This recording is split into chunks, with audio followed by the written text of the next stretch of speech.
হাসির রাজা, জ্ঞানের রাজা, রসিক রাজা। কি আজকে এত বেলা হতে চললো, কিন্তু সবাই এখনো পর্যন্ত এলো না। এই সব হলো কুড়েমির লক্ষণ মহারাজ। আপনি একদিন যারা যারা দেরি করছে তাদের চাপকে দেবেন, তাহলেই সব সিধে হয়ে যাবে। আর বলবেন না মহারাজ, আজকে গিন্নি কাঁচা লঙ্কা দিয়ে কুচো চিংড়ির ঝালটা যা বানিয়েছিল না, খেতে খেতে দেরি হয়ে গেল।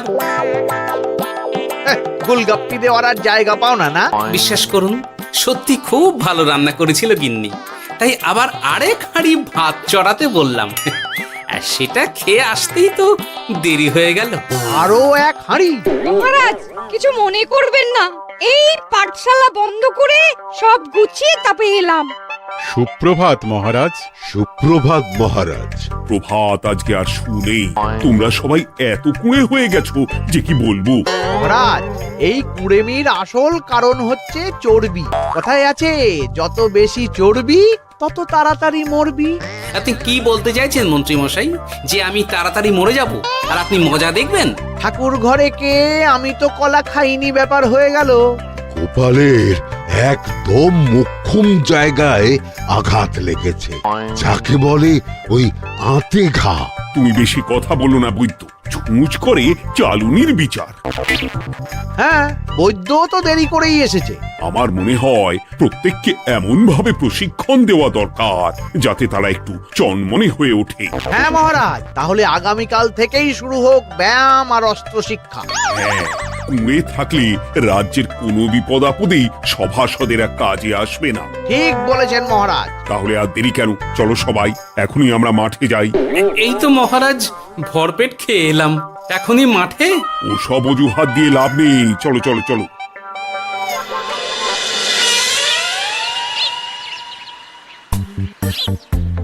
এবার সবাই সারিবদ্ধভাবে দাঁড়িয়ে পড়ো। কি গোপাল কোথায়? মহারাজ, গোপাল আপনার পিছনে দাঁড়িয়ে আছে, চুপি চুপি। এই এই এই গোপাল, যাও যাও, মাঠের মাঝখানে গিয়ে দাঁড়াও। এই চাঁদি ফাটা রোদে কেন মহারাজ সুস্থ শরীরকে ব্যস্ত করছেন? এসব বাজে কথা শুনতে চাই না। শুয়ে বসে থেকে শরীরের কি অবস্থা করেছো? শরীরের নাম মহাশয়, যা সবে তাই সয়। তুমি যাবে না, তোমাকে এক্ষুনি বরখাস্ত করব। কি জ্বালা! যেখানে আমার সব কাজ বুদ্ধি দিয়েই হয়ে যায়, সেখানে গায়ের জোরের কি দরকার? হ্যাঁ, এই গোপাল, আমি 1 থেকে 3 অব্দি গুনবো, তারপরে সবাই এই মাঠের ধার বরাবর 5 বার পাক দিয়ে দৌড়বে। ঠিক আছে মহারাজ, আমি প্রস্তুত। আমি রোগা পটকা আছি, কোনো সমস্যাই হবে না। হয়ে গেল। সবাই প্রস্তুত? 1 2 3। কি হলো গোপাল, দৌড়াও দৌড়াও। মহারাজ, এর থেকে বেশি জোরে পারবো না। আই, কে আছো? একটা কঞ্চি দাও। এই সেরেছে। বেশ হয়েছে, বেশ হয়েছে, ব্যাটার এবার চর্বি কমবে। কি হলো গোপাল, হ্যাঁ হয়ে গেল? হ্যাঁ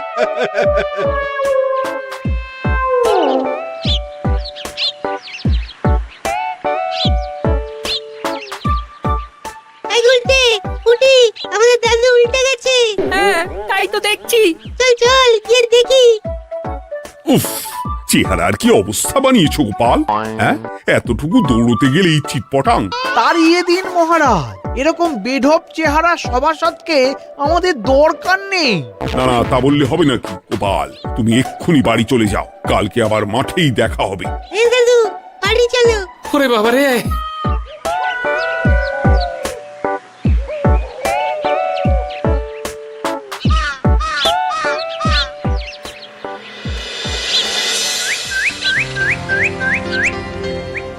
আরে ধুর ছাতার মাথা, তখন থেকে জল খেয়েই চলেছ। কি হয়েছে সেটা বলবে তো? শরীর চর্চা হয়েছে, শক্তি খরচা হয়েছে, আর পারছি না। উফ, বাপরে বাপ, কি পায়ে ব্যথা! এই জন্যেই আমি বলি বাপু, একটু বপুটাও নড়াও, কিন্তু কার কথা কে শোনে? ওরে বাবা, অকারণে সুস্থ শরীর ব্যস্ত করব কেন বলো তো? বেশি নড়াচড়া করলেই আয়ু কমে যায়। তোমার এই বাজে কথা কোন শাস্ত্রে লেখা আছে শুনি? শাস্ত্রে কেন যাব, বাস্তবে জলজ্যান্ত উদাহরণ আছে। আমি মানতে পারছি না। হুম, মানতে পারছি না বললে তো হবে না, তোমাকে মানতেই হবে। বেশ, প্রমাণ করো। আমি যদি তোমাকে প্রমাণ করে দিতে পারি, তাহলে আজ থেকে বাড়ির বাজার দোকান করার দায়িত্বটাও তোমাকেই নিতে হবে। দিদা, তুমি তো ফেঁসে যাবে, দাদুর সঙ্গে বাজি লড়বে না। এই বাদ দে তো, তোর দাদু আগে প্রমাণ করুক যে বেশি নড়াচড়া করলে বয়স কমে। হ্যাঁ তাহলে বাজি? হ্যাঁ, বাজি। আচ্ছা ঠিক আছে, বেশ। তুমি তুমি একটা পশুর নাম বলো তো, যারা খুব তাড়াতাড়ি দৌড়য়। ঘোড়া, হরিণ, চিতাবাঘ আরো আছে। হুম, আচ্ছা, এবার সবচেয়ে আস্তে আস্তে কোন পশু চলে, এরকম একটা পশুর উদাহরণ দাও। কেন কচ্ছপ? এই তো পেয়ে গেছে উত্তর। এবার তুমি বলো তো, কচ্ছপ কত বছর বাঁচে, আর ঘোড়া, হরিণ, চিতাবাঘ এরা কত বছর বাঁচে? চিতাবাঘ, ঘোড়া কেউই 30 বছরের বেশি বাঁচে না, কিন্তু কচ্ছপ 300 বছরও বেঁচে থাকে। হেরেছে, হেরেছে, আমার বউ হেরেছে। উফ, জীবনের কত বড় চাপ নেমে গেল। হ্যাঁ, এই তুমি আমাকে এভাবে হারালে? তখনই বললাম দাদুর সঙ্গে বাজি লড়তে যেও না। নাও এবার খেলা সামলাও।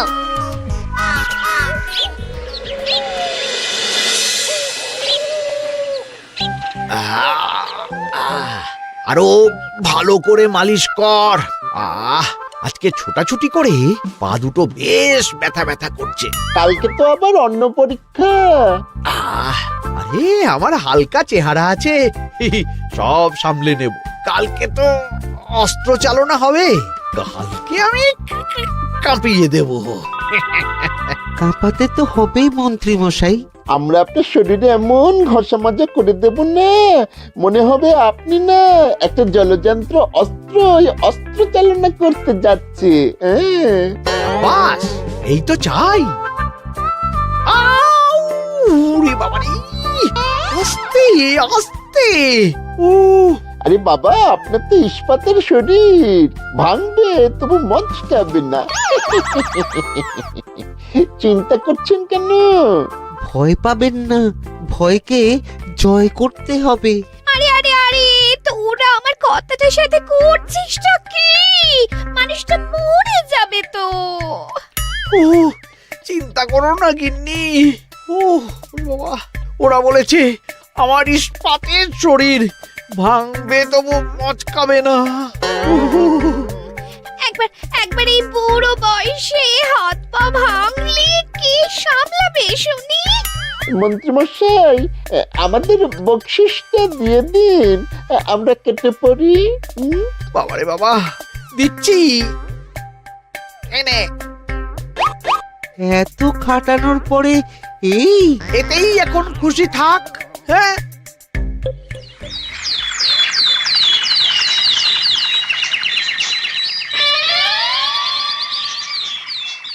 এবার তোমাদের সকলকে অস্ত্র শিক্ষা দেওয়া হবে। উফ, রোজ রোজ কি জ্বালাতনে পড়েছি, বাপরে বাপ। বাবা মা কাউকে ডাকার দরকার নেই, ভালো না লাগলে রাজসভা চাকরি ছেড়ে চলে যাও। মহারাজ, এটা তো উচিত নয়। যে যেটাই পারদর্শী তাকে সেটাই করতে দিন না। একটা বাঁদরকে যদি আপনি বলেন শিকার করে মাংস খেয়ে দেখা, সে কি পারবে মহারাজ? মহারাজ, গোপাল একটু বেশি কথা বলছে, ওকে আপনি বের করে দিন।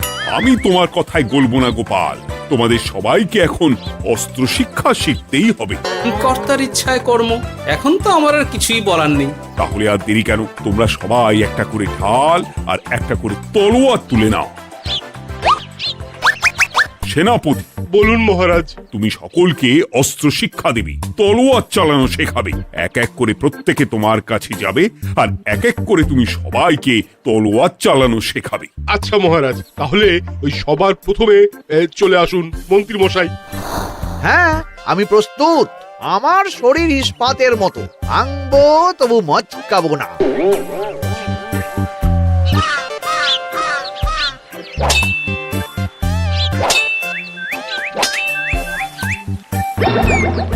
কি কেমন দিলাম? অত সহজ নয় সেনাপতি। আমি মন্ত্রী এমনি এমনি হইনি, আগে অস্ত্র শিক্ষা শিখে তবে মন্ত্রী হয়েছি। এটা কি হলো? হ্যাঁ, আপনি অস্ত্র শিক্ষায় পারদর্শী, কিন্তু আরো বিচক্ষণ হতে হবে। কারণ আজকে এই পাগড়ির জায়গায় আমি যদি তলোয়ার আপনার গলার দিকে চালাতাম, তাহলে কিন্তু আপনার এই ভবলীলা এখানেই সাঙ্গ হয়ে যেত। ঠিক আছে ঠিক আছে, মনে রাখবো। এবার বাকিদের তো ডাকো। হ্যাঁ, এরপরে তলোয়ার চালানো শিখতে আসবে গোপাল। গোপাল দাদু, গোপাল দাদু। বাবা বাবা বাবা, গোপাল তুমি আবার দল বল নিয়ে এসেছো। দেখি তোমার কত দম। গোপাল, তুমি প্রস্তুত হও। হ্যাঁ হ্যাঁ, আমি প্রস্তুত। ওরে বাবারে, এ তো ভয়ানক চাপের কাজ, আমাকে বেশ বেগ পেতে হচ্ছে। সামলাও গোপাল।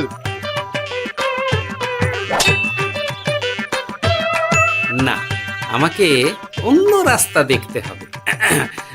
সেনাপতি, মহারাজের দিব্যি, তুমি আমার দিকে তলোয়ার ঢাল বাড়াবে না। এই এই, এটা কি হলো? সত্যি তো, এটা কি হলো? গেল গেল গেল গেল গেল গেল গেল, দুটিটা খুলে গেল গো। দেব নাকি এবার কুচ করে কেটে? জিতে গেছি, জিতে গেছি। এটা কি হলো? শত্রুপক্ষ কখনো কারো দিব্যি শুনবে না। আর সেনাপতি, তুমি কি ওখানে দাঁড়িয়ে দাঁড়িয়ে মজা দেখছো? আমি কি করব মহারাজ, গোপাল যে আপনার দিব্যি দিয়ে দিল। গোপাল বেটা খুব চালাক। তাহলে এখন উপায়? ওসব গোপাল তোমাকে বোকা বানাবার জন্য করেছে। তুমি ধুতি ঠিক করে আবার লড়াই চালিয়ে যাও। যথাজ্ঞা মহারাজ।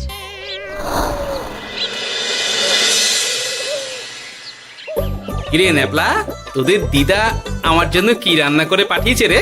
এই তো ভাত, আলু সেদ্ধ, এই পুঁই শাকের ঝোল আর রুই মাছের ঝাল। আর তোদের যে তোষক, বিছানার চাদর আনতে বলেছিলাম, এনেছিস তো? ওই তো দাদু, কুটির গুলটে আর বাকিরা সবাই ধরাধরি করে নিয়ে আসছে। ব্যাস, তাহলে তার কোনো চিন্তা নেই। খেয়ে একটা জব্বর ঘুম দেব, কারণ এখানে যা রঙ্গ দেখছি তাতে বিকেল হয়ে যাবে। তলোয়ার শিক্ষা আজকের মতন এইটুকুই থাক। এবার শুরু হবে বল্লম শিক্ষা।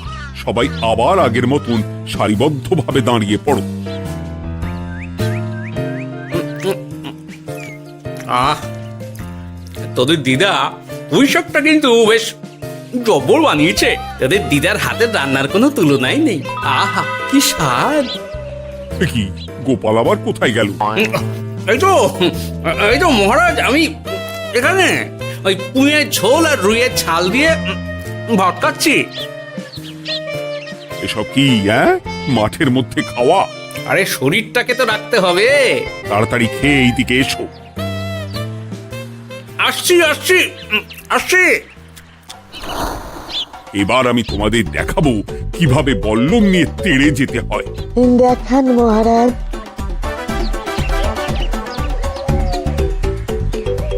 এ তো খুবই সোজা মহারাজ। ঠিক আছে, তাহলে বল্লম নিয়ে তেড়ে যাও দেখি।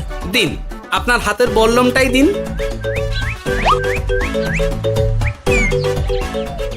আরে আরে, গোপাল তো মাঠ থেকেই চলে গেল। আমি ডেকে আনছি মহারাজ। আরে আরে, ও গোপাল, গোপাল, মহারাজ ডাকছেন। থামো থামো। মহারাজ বলেছেন বল্লম নিয়ে তেড়ে যেতে। তেড়ে গিয়ে আবার ফিরে আসতে তো উনি বলেননি। আরে, এ তো মহা মুশকিল। উনি এক্ষুনি তোমাকে মাঠে ফিরতে বললেন। সেটা আপনাকে বলতে পারে সেনাপতি, আমাকে তো বলেনি। আমি চললাম।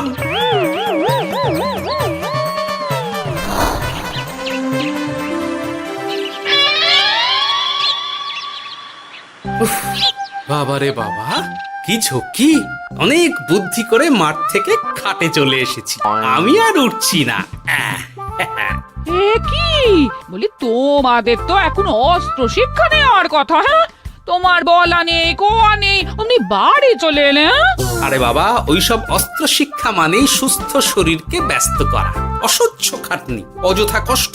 কষ্ট করলে তবেই কেষ্ট পাওয়া যায়। হ্যাঁ, তোমায় আমি আগেও বুঝিয়েছি, যেখানে বুদ্ধি কথা বলে সেখানে দেহের শক্তি নীরব দর্শক গিন্নি। আরে বাবা, সে না হয় বুঝলাম, কিন্তু মহারাজ তো ভালোর জন্য সবাইকে অস্ত্র শিক্ষা দেওয়ার চেষ্টা করছে না? আরে বাবা, যার যা কাজ তাকে সেটা করালেই পারে। মহারাজ তো সেটা বুঝতেই চাইছেন না। আমি এখন ঘুমো।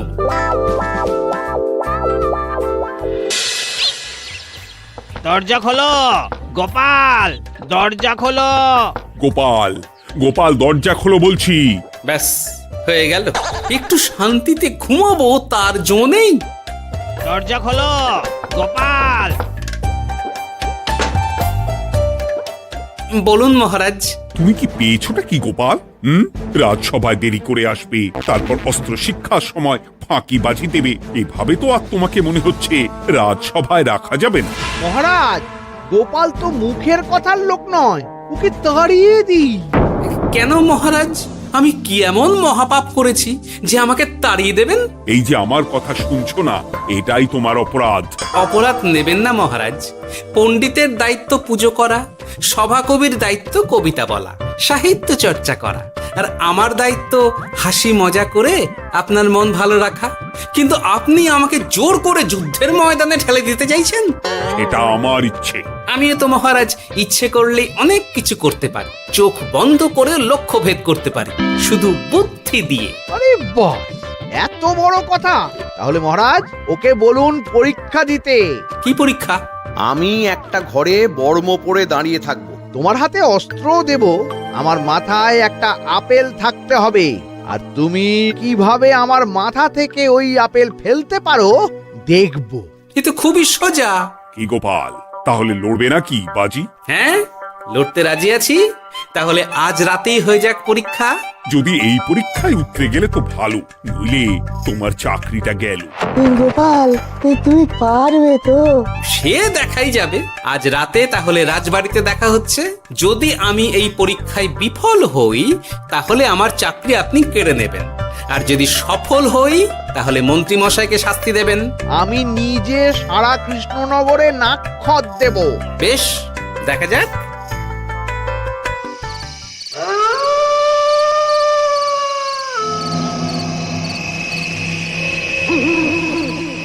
কি মন্ত্রীমশাই, ব্যবস্থা সব ঠিকঠাক হয়েছে তো? হ্যাঁ, এবার শুধু গোপালের পরীক্ষার পালা। আমি তাহলে বাইরে গেলাম, গোপালকে পাঠিয়ে দিচ্ছি।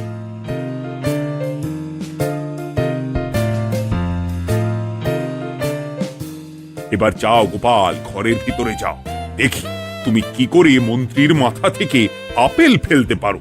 আপনি তো শুধু আমার চোখ ঢেকেছেন, আমার নাক, মুখ, কানও ঢেকে দিন, যাতে ঘ্রাণেন্দ্রিয়, শ্রবণেন্দ্রিয়েরও সাহায্য না নিতে পারি। বেশ, তাহলে তাই হোক।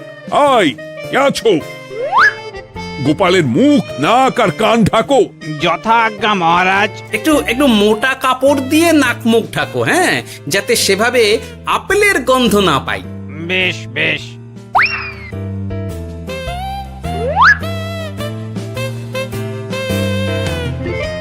যাও গোপাল। গোপাল, এবার তোমার চাকরি গেল। এবার তুমি কি করবে? কি করবে? দৌড় ঝাঁপে ফাঁকিবাজি? হ্যাঁ,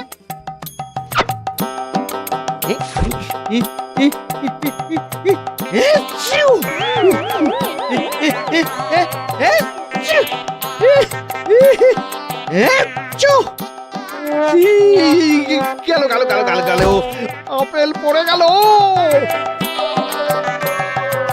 আপেল পড়ে গেল? মহারাজ, এর মধ্যেই গোপাল আপেল ফেলে দিয়েছে। ঘরের ভেতরে চলো।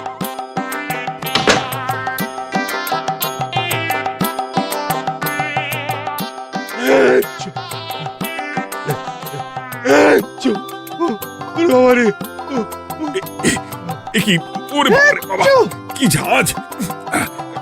ওরে বাবারে বাবা। কি মহারাজ, দেখলেন তো গোপালের চমক? অস্ত্র ছাড়াই আপেল ফেলে দিলাম। কি, এটা তো তুমি নীতি বিরুদ্ধ কাজ করেছো। সারা ঘরে নস্যি ছড়িয়ে দিয়েছো। মহারাজ, হাত থেকে আপেল পড়ে গেছে। এবার সারা কৃষ্ণনগরে নাক্ষত দিতে হবে। সত্যি সত্যি গোপাল, বুদ্ধি তো তোমার জুড়ি মেলা আভার।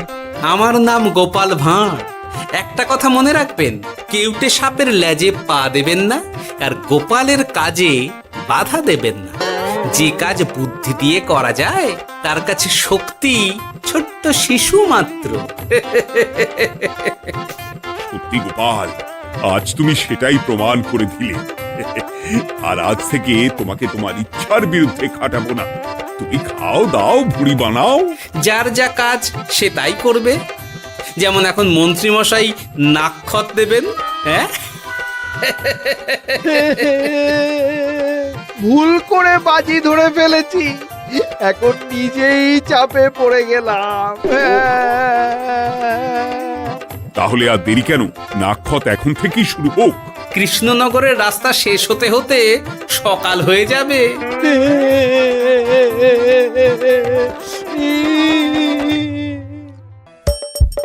হাসির রাজা জ্ঞানের রাজা রসিক রাজা